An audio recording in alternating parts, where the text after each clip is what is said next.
All right, sports fans, how's everybody out there doing?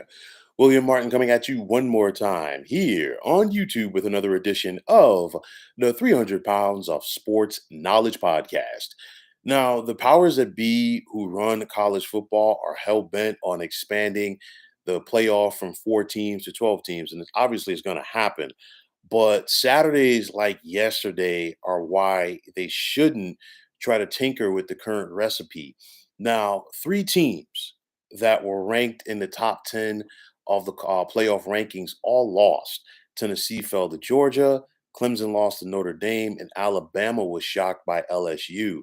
Now, all 3 teams lost on the road. And in the case of Tennessee and Alabama, these were conference road games. And anybody who follows college football knows that those road games, especially later in the season, are so difficult. And then also in the case of Alabama and Tennessee, they lost on the road, but they lost on the road to teams that are currently ranked in the top 10 of the college football playoff as well. But in my opinion, and this is what I'm going to continue saying, this is why the field should not be expanded, in my opinion, because if this field was expanded to a 12 team format right now, Alabama and Clemson would still have a chance. And after what happened yesterday, it's going to be very difficult for both of these teams to make it back, especially Alabama, who now has 2 losses, 2 conference losses, both of those losses coming within the SEC West. So it's going to be very difficult for them to even make it to Atlanta to the SEC championship game. But obviously, with a 12-team format, both Alabama and Clemson would still have a chance.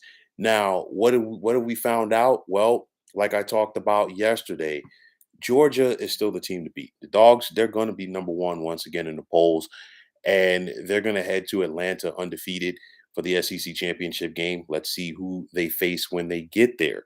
Now, will both Michigan and Ohio State get into the playoff? Because you look at the Wolverines. The Wolverines were ranked number 5. They're obviously going to move up. Ohio State was ranked number 2. They're probably going to stay there because Georgia is going to leapfrog them, and rightfully so. So barring anything strange, you're going to see Ohio State and Michigan take the field later on this month, undefeated and ranked in the top 4 of the current playoff. Now, obviously, the winner gets the Big Ten East, gets to the Big Ten championship game, which they're going to be expected to win. The loser will be sitting there more than likely with 1 loss. And depending on how that game goes, who's to say that the loser in that contest is really going to fall that far in the rankings? They won't have the opportunity to improve themselves on the field by playing in conference championship weekend, but they could still sit back and see other teams potentially lose that are in front of them and move back up into the field of 4. A lot of things can happen in that scenario right there. How far will TCU and LSU move up after yesterday? We saw TCU come in and they were ticked off that they are undefeated, but they were ranked number 7 in the initial playoff rankings, and you know that the Horned Frogs are going to move up.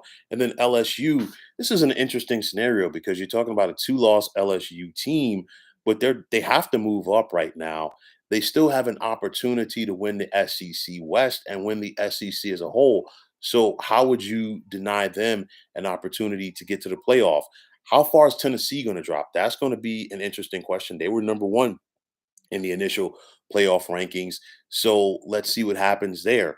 And another question for me, where's all the Brian Kelly hate now? Because at the beginning of the season, when LSU lost at the Superdome to Florida State, there were a lot of people questioning LSU's hire of Brian Kelly.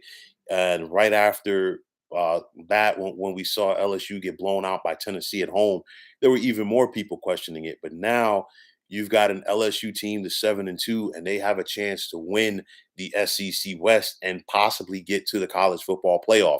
Now, for my money, the ultimate winner yesterday was the Pac 12 because you have Oregon sitting right there at number 8. USC was 9, and then UCLA is right in that mix as well. But in the case of Oregon, I think they have a good opportunity to to move up. To me, they're also the best team from the Pac-12 right now, the way that they're playing, that has a chance to get to the playoff. And overall, I mean, Oregon, I know they got blown out by Georgia first time around to start the year, but they're playing some good ball right now. Things are coming together for Dan Lanning and his bunch. USC gets it done on offense, but they have question marks on their defensive side. And the same thing can be said for UCLA. But with that said, all three of these teams are still in the mix to win the Pac-12. All three of these teams have one loss, and if either one of them takes care of their business the rest of the way, it's going to be hard pressed to deny any of them an opportunity to get to the college football playoff. Now, this Saturday is going to be very important once again because LSU, they can't rest on their laurels.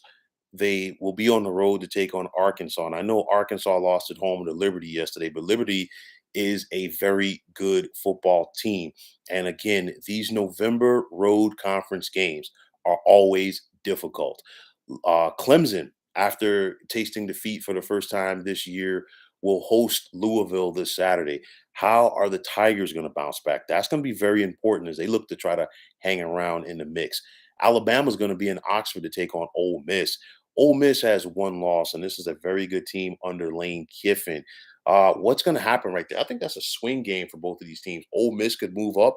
Alabama could move back up if they dominate or even beat a one-loss Ole Miss team. A lot of things can happen right there.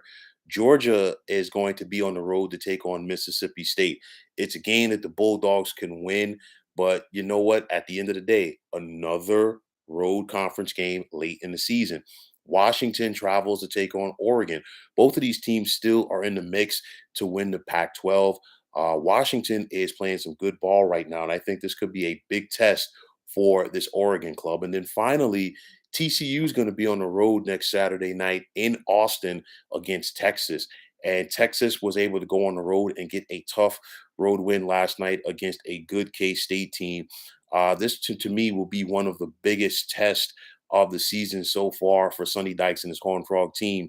Will they be able to survive? So when it's all said and done, this is why you don't need to expand the playoff because it puts so much importance on these contests right here. I know exactly why the playoff field is going to be expanded because at the end of the day, it comes down to money. And you have a format that was created, and then the powers of B see how successful that it has been. And even though the rules that they put in place are there, they still want to complain about it. You want to complain about two SEC teams getting to the college football playoff, even though this is the way that you drew it up. You all knew that there was a possibility if Notre Dame, being an independent, went undefeated, they can get there. Same thing for a group of five school like Cincinnati last year. And then also with the 14 format, it means that all five conference winners from the Big Five conference, Power Five conferences, are not guaranteed a seat at the table as well. But you know what? This adds to the excitement. Just because you win your conference does not or should not guarantee you a seat at the table. It's all about, in my opinion, the four best teams each season. And that's what puts the importance on these contests right now. Go out there, take care of your business, survive in advance. You got 12 games in the regular season plus conference championship games. That's more than enough time to see who the better teams are. But at the end of the day, money talks and everything else walks, which is why this playoff field is going to be expanded. And of course, the college football product that is the regular season will be watered down. So, folks, that is going to wrap it up. And as always, I want to take this time out to thank you for tuning into the 300 Pounds of Sports Knowledge podcast here on YouTube. I want to take this time out to thank all of you fine folks out there for tuning in. And if you have not already, please feel free to subscribe to this channel. Now, if you're on Twitter, please feel free to follow me at 300 Pounds of Sports. And like I always say, if you follow me, it'll be my pleasure to follow you right back. There's also the sports discussion group on Facebook at the Sports Depot 365. You can check it out. Drop a line and be a part of one of the better sports debating sites going on social media. So, once again, fine folks, my name is William Martin. I am signing off, saying take care and have yourselves a wonderful day.